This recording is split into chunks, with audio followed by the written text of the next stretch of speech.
Вести во 18 часот. Добар ден. Почнуваме со прегледот на насловите. Почна судењето на апелацискиот судија Ѓоко Ристов. Негира вина за пронајдените 350.000 евра во домот на неговите родители. Не може да бидат имот кој легално го поседувал. Сензацијата е пред презумпцијата. Меѓуетничките односи, правосудството и задолжувањата. Главни теми на седницата за пратенички прашања. Владата манипулира со Венецијанската комисија. Патриоти од Алиекспрес, кога сте во опозиција, а кога сте во влада, промовирате зелени екоагенди. Предлог законот за забрана за пушење цигари следната недела влегува во собраниска процедура. Државата со активности против зависноста. Министерството за здравство ја ажурираше есенцијалната листа на лекови. Почна затрупувањето на градилиштето, каде што во понеделникот се појави свлечиште. Општината Центар најавува казни. Кој ќе ја плати штетата? Американската армија повторно нападна цели во Иран. Техеран возврати со напад врз бази во Кувајт.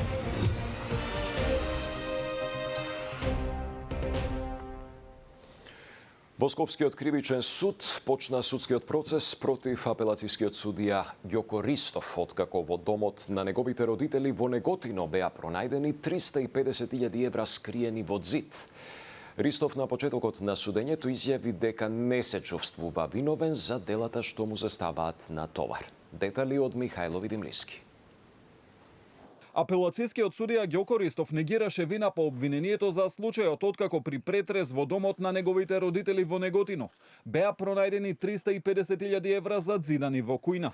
Денеска започна судскиот процес во кој на товар на Ристов му се ставаат две кривични дела: противправно стекнување и прикривање на имоти и перење пари. Обвинителството уверува дека располага со несоборливи докази дека сега суспендираниот судија противправно ги стекнал парите кои никогаш не ги пријавил, бидејќи немал законска основа за нивното потекло. Парите кои според обвинителството ги надминуваат неговите месечни приходи, потекнуваат од трговија со влијание. Во суштина, за непријавување на имотот, и тоа оние 350.000 евра, кои се пронајдени, за кои со сигурност можеме да покажеме со проста математичка, документацијска и финансиска основа и докази, дека не може да бидат имот кој легално го поседувал. Јас сум уверена дека овој суд ќе овозможи правично судење во разумен рок, во кој обвинителството ќе ги презентира своите докази, како и одбраната, а од доказите кои ние ќе ги презентираме, уверени сме во капацитетот и квалитетот дека надвор од секакво разумно сомневање ќе докажеме вината на обвинетиот за дејствијата кои му се ставаат на товар. Ристов негираше вина и за двете кривични дела. Не се чувствувам виновен и за првото ни за другото кривично дело. Нема трансакции, нема утврдено потекло на парите и треба да се докаже врска помеѓу парите и кривичното дело. Секое перење на пари додека не се пуштени во оптек, нема перење. Со обвинението се прави преседан и во иднина секој може да биде гонет ако во домот на неговите родители се најдат пари, рече Ристов. Неговата одбрана во воведните зборови најави дека ќе одговори на, како што тврди, холивудскиот наратив на обвинителството. Парите според неговите адвокати се најдени во зид во туѓа куќа и не се поврзани со неговата судиска функција. Тврда дека ќе докажа дека парите се на неговите родители и дека нивниот имот е легално стекнат. Обвинителството нема случај. Дека кај него зидовите зборуваат, доказите молчат и дека секојаш сензацијата е пред презумпцијата.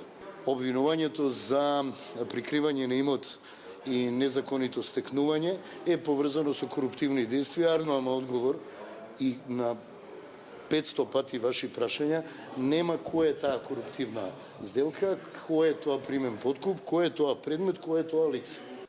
Парите беа пронајдени во 13 поединечни пакувања во апоени од по 500 и 200 евра, а дека токму Ристов ги сокрил парите, обвинителството утврдило со вештачење на биолошки траги. Истрагата против апелацискиот судија Кривичар беше отворена откако беше уапсен поранешниот државен правобранител Фехми Стафа, кој обвинителството го пријави обвинетиот бизнисмен Љупчо Пецов Ѓаволот, дека му барал 100.000 евра за да му издејствува домашен притвор кај Ристов. Судењето против Ристов го води судијката Билјана Коцевска, која следно рочиште закажа за 9 јуни. Со изведување материјални докази од обвинителството, во судницата во Идризово продолжи судењето за трагедијата во кочанската дискотека Пулс. Пред судот беа презентирани докази за објектот, неговата собственост и целокупната фактичка, правна и сопстеничка историја на објектот. Детали од извештајот на Дејан Трајковски. Пред судот денеска се отвори целокупната приказна за објектот во кој функционирала дискотеката Пулс. Од собственоста преку движењето на имотот до правната и фактичката историја на локалот. Во судницата беа презентирани 19 записници од инспекцијски увиди во кафе бар Класик, во кој како управител се води Митко Стојанов, а контролите биле спроведувани во негово присуство. Но за разлика од овој побавен, иако суштински дел од доказната постапка утринава пред судот во Идризово беше далеку потензично. Министерот без ресор и обвинет во предметот Шабан Салију влезе во жестока расправија со полициски службеници, откако во 2 наврати се обидел да паркира на недозволени места. Најпрво кај обвинителите, а потоа и на просторот резервиран за родителите на жртвите. Паркирањето тука е строго регулирано од МВР со цел да се избегнат директни средби и можни инциденти меѓу страните во постапката. По расправијата и натаму возилото одбиваше да го тргне, па на крај тоа го стори неговиот адвокат. А со реакција на изјавата на адвокатот Шилегов, бранител на обвинетиот Шовкет Хазари, излегоа и родителите на жртвите, откако тој на минатото рочиште оцени дека обвинението треба да биде преквалификувано и дека станува збор за несреќен случај предизвикан од употреба на пиротехника. Родителите возвратија дека искрата можеби го запалила клубот Пулс, но дека системот ги отворил вратите за трагедијата. Најавија и дека јавно ќе го прочитаат обвинението против неговиот клиент. Несреќа е кога природата ќе удри без предупредување. Но кога со години институциите дозволуваат небезбеден објект да работи, кога се прифаќаат непополнети пријави, се користат стари согласности, се промолчуваат недостатоци и никој не инициира инспекцијски надзор, тогаш тоа не е несреќа. Тогаш тоа е системско замижување и навистина е цинично денес да слушаме дека луѓето во судница не знаеле зошто седат таму. Не, господа, тие многу добро знаат зошто седат таму. Седат таму затоа што 63 деца, млади лица, не седат повеќе никаде. На рочиштето беше презентирана и веќе споменатата лиценца издадена во 2012 година од Министерството за економија, а од презентираниот доказ произлезе дека лиценцата не била издадена за објектот каде што се случи трагедијата, туку за сосема друго гостителски објект на друга адреса, на улица Димитар Влахов, безброј во Кочани, додека објектот каде што се случи пожарот е на друга адреса, на улица Крижеска. Интересно е што дел од денешното рочиште го проследи словенечкиот амбасадор Грегор Прескер. Тој во краток разговор за Канал 5 порача дека тука е како јавност со цел да види како се одвива најголемиот судски процес кој се води во државата. Продолжи судскиот процес против 13 темина полицајци за пропусти во работењето поврзани со трагедијата во Пулс. Откако на минатото рочиште сите полицајци се изјаснија дека не се виновни, денеска почна доказната постапка.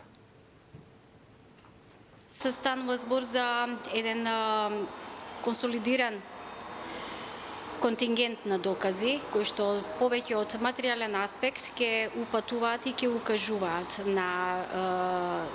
ќе докажуваат наводите во обвинителниот акт, односно ќе укажуваат на тоа што во конкретниот временски период обвинетите презеле, односно не презеле и сето тоа довело до едни конкретни последици кои што се опишани во обвинението.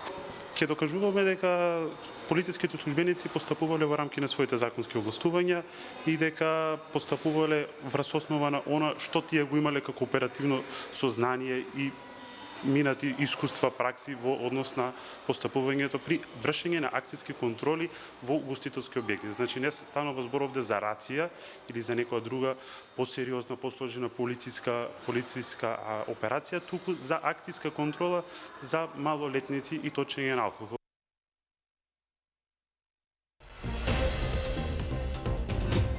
Владата ја подготви синдикалната кошничка. Чека зелено светло од социјалните партнери.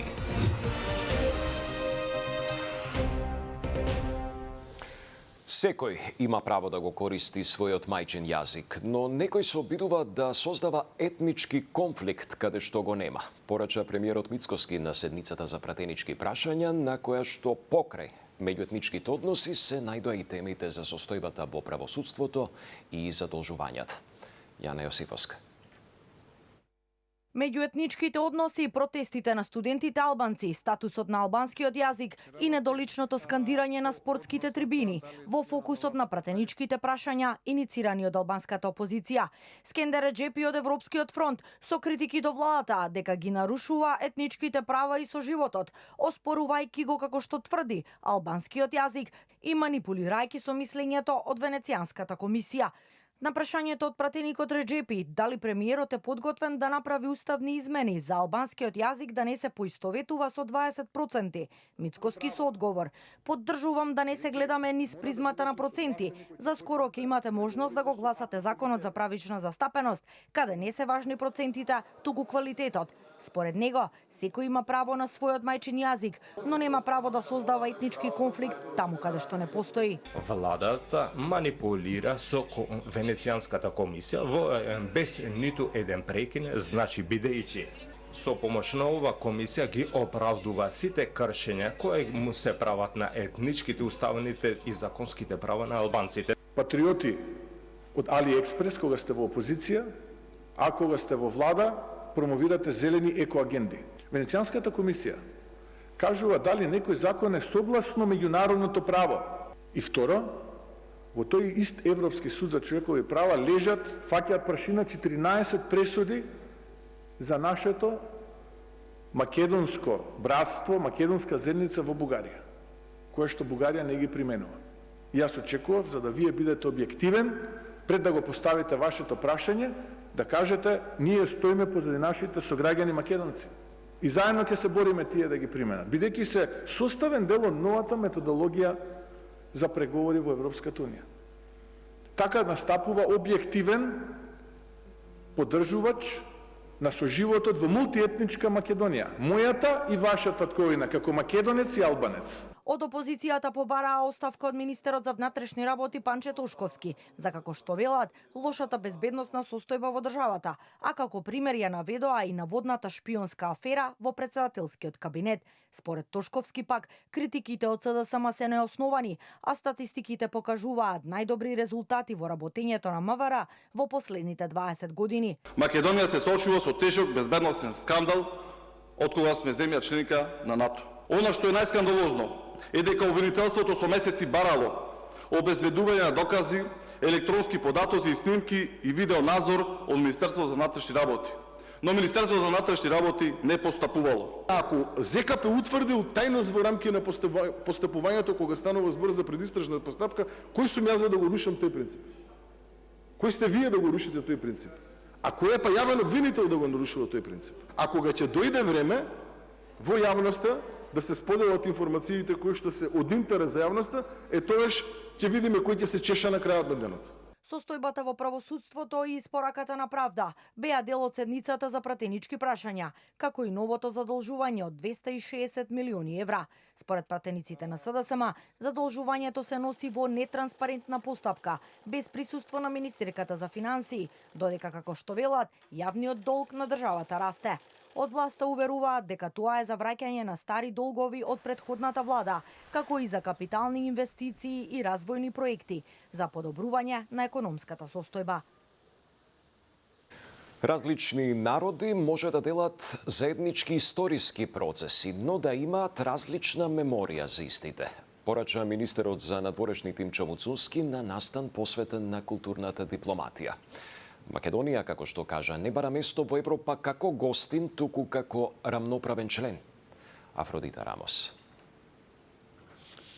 Македонија има силен идентитет, јазик и традиција кои не треба постојано да ги докажува, туку да ги представи со достоинство и со јасна свест за тоа кои сме и што представуваме. Порача министерот за надворешни работи Тимчо Муцунски на настан посветен на културната дипломатија. Иако без директно да спомене други држави, Муцунски потенцираше дека различни народи, како што рече, може да делат заеднички историски процеси, но да имаат различна меморија за истите. Силните идентитети не се плашат од диалог, силните култури не се затвораат со страв и силните држави не ја градат својата самодоверба врз негирање на другиот, туку врз почитување на себе и врз способност да соработуваат со другите.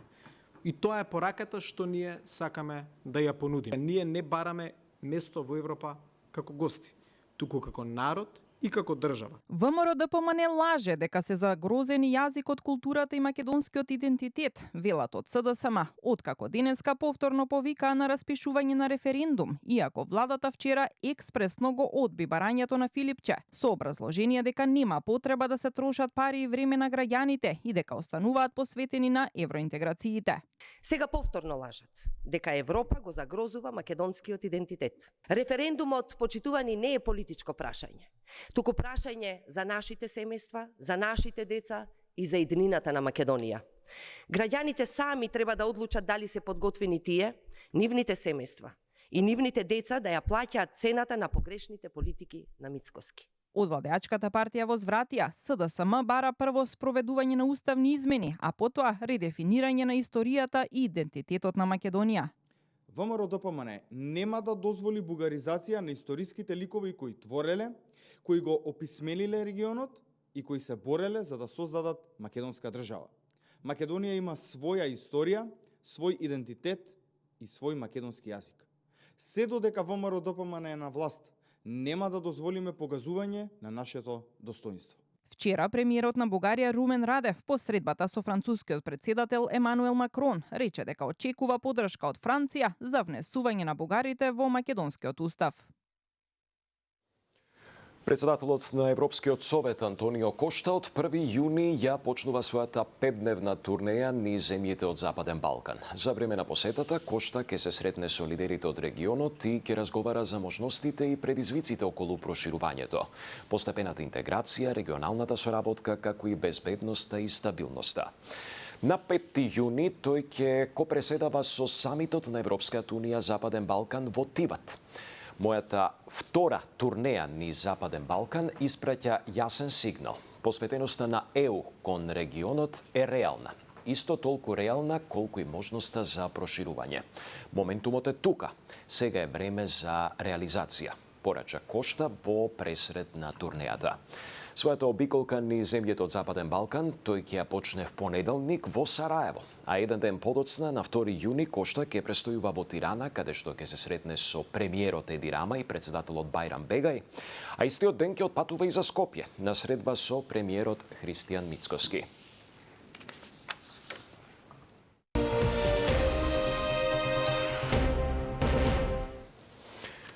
Потрошувачката кошничка што ја изработи владата и која што нема да биде пандан на синдикалната минимална кошничка е веќе готова, вели заменик министерот за економија Маријан Ристески. Тој откри дека таа веќе е дадена на разгледување на членовите на економско-социјалниот совет. Повеќе од Сандра Спасовска. Министерството за економија и труд ги подготвило и потрошувачката кошничка и измените на законот за нефер трговски практики. Заменик министерот Маријан Ристески очекува летово да бидат усвоени, за да почне да се пресметува владината потрошувачка кошничка, која според Ристески е базирана на релевантни статистички податоци од маркети и пазари низ државата, мора да ја прифатат, вели, и синдикатите и работодавачите во рамки на ЕСС. И очекува тоа да се случи на следната седница, откако претходно Министерството ги разгледало и прифатило нивните забелешки. Во однос на законот за нефер трговски практики Ристески повтори, казните овој пат ќе бидат поригорозни, а со одредбите ќе бидат опфатени и добавувачите. Потрошувачката кошничка исто како од Заводот за статистика, бидејќи сите оние показатели кои ќе даде ќе биде врз база на релевантни показатели, не само од Државниот завод за статистика, туку и од сите други институции во државата, од маркетите, пазарите и така натаму, ќе ни биде потребна е за вакви потреби кога имаме економски кризи или кога имаме одредени економски политики, да ни дава определени насоки во креирање на нови законски решенија, економски стратегии, одлуки. Инфлацијата засега е стабилна и во рамки на очекуваното, вели Ристески, иако не ја исклучи можноста доколку има потреба да се воведат мерки во делот на храната. Сепак, како влада, вели, во моментов не размислуваат за било какви интервенции во тој дел. Инспекцијските контроли кои ги врши пазарниот инспекторат продолжуваат и во зависност од тоа што ќе покажат анализите, така и ќе се делува. Ние успеавме да смириме инфлацијата пред да почне светската економска криза и беше проектирана на 2,5 до 3% од страна на Народна банка и владата, меѓутоа сигурно ќе имаме малку повисока инфлација, ќе гледаме да биде во рамките на тие можности и владата во иднина е спремна да ги спроведува сите законски можности и решенија, дали тоа ќе биде во однос на ограничување на цени во иднина или пак во однос на намалување на ДДВ на одредени, например на основни прехранбени производи и така натаму, меѓутоа ќе реагираме во однос на ситуацијата и анализите. Во меѓувреме, до понеделник на сила се мерките за намалените акцизи за дериватите и повластената стапка на ДДВ од 10% кај бензините. Здравствените власти ќе ги зајакнат услугите за откажување од пушење цигари, најави министерот за здравство Азир Алиу во рамките на одбележувањето на Светскиот ден без тутун. Тој додаде и дека ќе почнат координирани активности на сите институции кои што можат да придонесат во овој поглед. Здравко Димитров.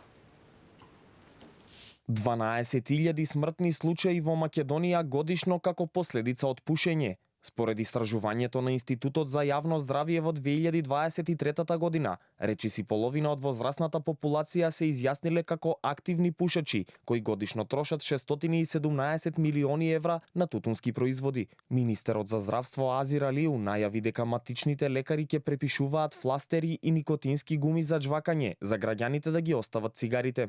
Министерството за здравство ја ажурираше есенцијалната листа на лекови и во неа првпат се ставени лекови за одвикнување од пушењето и контрацептивните средства. Целта е да се зголеми нивната достапност во нашата држава, да бидат препознаени од јавноста, исто така од фармацевските компании за нивната потреба, да се користат и да може од матичните лекари да ги препишуваат истите. На Светскиот ден без тутун, директорката на Институтот за јавно здравје Марија Андоновска посочи дека истражувањето покажало дека само 17% од граѓаните во Македонија не го одобруваат пушењето. Загрижувачки се бројките и од истражувањето во училиштата кои покажуваат надминување на европскиот просек за бројот на пушачи под 16 години. Алиу информираше дека законот за пушење веќе ги завршил сите процедури и до крајот на неделава ќе се најде во влада. Процентот е значително над европскиот просек над регионот на Светската здравствена организација кој изнесува 25%.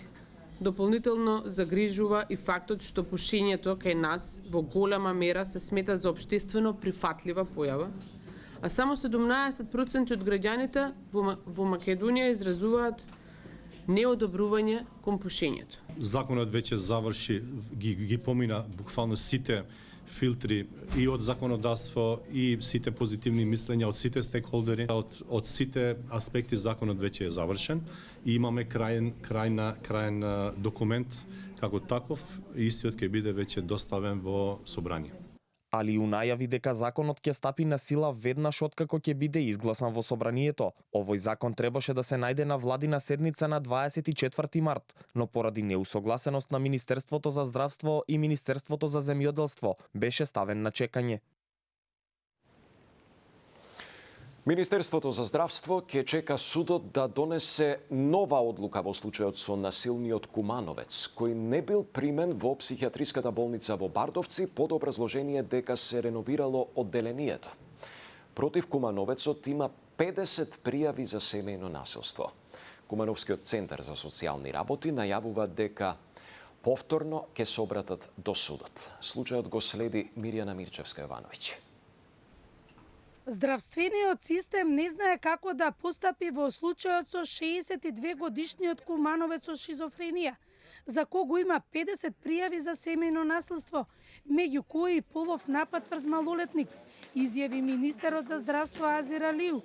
Причина за непостапувањето на донесената одлука од судот, каде што не посочил дека треба да е хоспитализиран. Иако според правилата, тој треба да е сместен во психијатриската болница во Скопје Бардовци, но оттаму бил вратен зашто се реновирало одделението. На прашањето кој ќе биде одговорен доколку се случи кривично дело, Министерот посочи дека го чекаат судот со нова одлука. Институциите, ако не дај Боже се случи такво нешто, ќе треба да превземат мерки и таму кај што процесот заглавил, ќе треба таа институција да одговара. Ако се случи убиство, кој ќе одговара? Уште еднаш велам, тоа хипотетички не можам да одговарам, бидејќи не знам, не можам да оценам како би дошло до... Зашто Демир Хисар човек? Истото се случува и во Демир Хисар мора да има судска одлука. Од Центарот за социјални работи од Куманово за Канал 5 посочија дека ќе достават барање до судот да донесе ново решение каде треба да се посочи каде треба да биде хоспитализиран 62 годишниот кумановец. Фамилијата за Канал 5 раскажа дека со години им се врши терор врз нив и дека му треба на роднината болничко лекување и покрај 50 пријави и полов напад врз дете. Никој не најде начин да биде сместен во психијатриската установа, раскажуваат од фамилијата. Потребна е реорганизација на македонското здравство, бидејќи во некои градови има хирурзи, но нема анестезиолози, вели првиот човек на Фондот за здравство Клековски. Според него, со јакнење на регионалните болници може да се намали притисокот врз клиниките во главниот град, па дури и да се преиспита потребата од нов клинички центар. Сања Трајковска-Ставров. Болнички згради и лекари има, ама се случува во еден град да се вработени десетина хирурзи, а да нема анестезиолог, а без него операции нема. Ова е една од причините зашто е потребна поинаква организација на македонското здравство, за кое одредени перцепции дека е лошо се оправдани, но некои не се, смета првиот човек на фондот Сашо Клековски. Неговиот став е дека со парите и кадарот што сега ги има здравството треба да се направи реорганизација и способување на болниците во внатрешноста, од каде сега се препраќаат пациенти во Скопје и за рутински операции. Клековски смета дека ако се успее клиниките како оние во Тетово, Битола и Штип да се направат регионални центри кои ќе бидат целосно функционални, можно е да не треба нов клинички центар во Скопје. Во оптимален здравствен систем одредено ниво на сложеност ќе мора да се работи во општите болници и затоа посебно радува дека од 9 од 12 имаме напредок во 25-та во однос на 24. Во следно ниво ќе се работи во клиничките болници во Тетово, Битола и Штип. Згради има доволно. Во услови каде што бројот на вработени во јавното здравство од 18.000 во 24-та се зголеми на 18.900. Останува да многу подобро се организираме. Значи, јас често ги давам примерите. Во Куманово има 25 хирурзи, нема анестезиолог. Анализата на Фондот за хоспитализација покажува дека лани низ болничките соби минале повеќе од 194.000 пациенти и во просек лежале по околу 5 денови. Раст на хоспитализациите во споредба со последните неколку години се бележи за болестите на очи и за мускулоскелетарниот систем. Имаме пат во 25-та на хоспитализација од 3% за циркулаторни или кардиоваскуларни болести. Треба да видиме дали е тоа тренд на намалување на овие болести, што би ни израдувало ако е така. И имаме пад на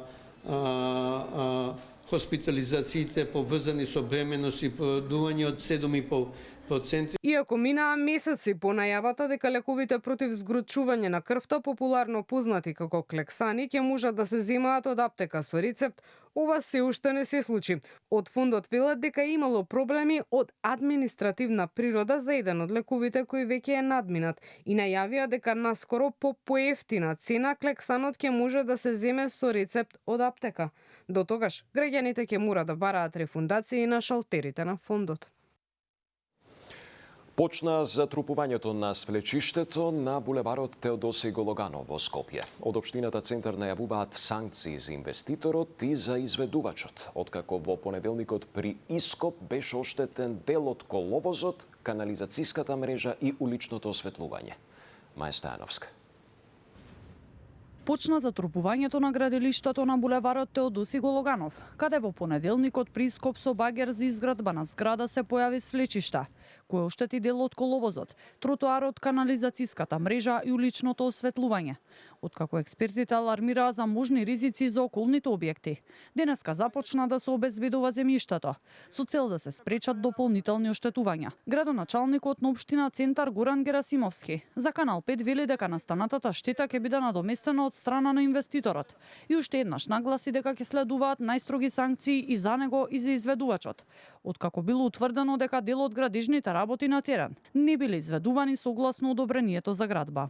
Инспекцијските служби на општина Центар и натаму се на терен и продолжуваат со надзорот и постапувањето. Досега се изречени повеќе санкции, а постапките против инвеститорот и изведувачот продолжуваат, откако е утврдено дека дел од градежните активности не биле изведувани согласно одобрението за градење издадено од општина Центар. Дека максимално и најригорозно ќе бидат казнети оние кои не го пременуваат законот, уверува и заменик министерот за економија и труд Маријан Ристевски, под чија надлежност е трудовиот инспекторат. И тој посочува на проблемот со недостатокот од инспектори и очекува наскоро инспекцијските служби да бидат доекипирани, а со тоа да има и поредовни контроли на терен. Трудовиот инспекторат совесно работи работата, онолку колку што има можности и капацитети. Знаете, една од препораките на Европската унија е изголемување на капацитетите на инспекторатите. И трудовиот и пазарниот инспекторат кои се под наша надлежност, се надевам дека доекипираноста виднина ќе биде уште поголема и ќе имат поревностни контроли и поревностни казни. Сите оние, меѓутоа, треба малку да работи повеќе совеста. Од општина Центар за утврдените неправилности испратиле известување до основното јавно обвинителство, кое сега испитува дали во случајот има елементи на кривично дело.